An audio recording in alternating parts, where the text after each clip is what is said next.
बेलापूर मतदारसंघ नवी मुंबई इथल्या मतदार याद्यांमध्ये चांगलाच घोळ झालाय। अनेक जण यादीतल्या पत्त्यावर राहत नसल्याचं समोर आलंय। वाशी सेक्टरमधल्या दौलत सोसायटीतल्या वनमाने कुटुंबाचं नाव यादीत आहे। जय महाराष्ट्रानं वनमाने कुटुंबाचा शोध घेण्याचा प्रयत्न केला, त्यावेळी इथं धक्कादायक माहिती समोर आली। हम लोग यादी ये कर रहे हैं, चेक कर रहे हैं। अच्छा, वनमाने यहाँ पे नहीं रहते अभी। वनमाने यहीं पे नहीं रहते। कितने साल हो गए इनको यहाँ से गए हुए? वो पता नहीं, 6-7 साल तो हुए हैं। उन्होंने इधर इनको बेचा है वो लोग। अच्छा, 6-7 साल हो गए। इनका नाम क्या बोला आपने? डुबरिया। डुबरिया।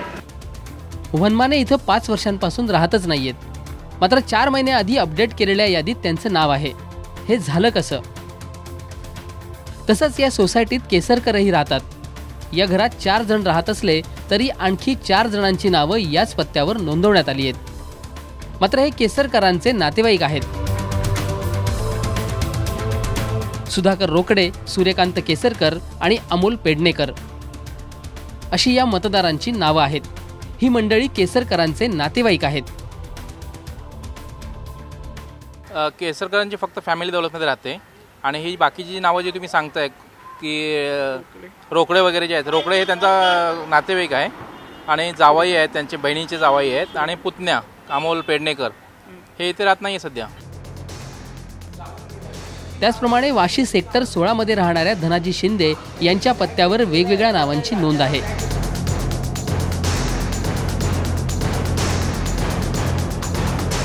यातली काही नावं ही सांगली मतदारसंघातही असल्याचं समोर आलंय।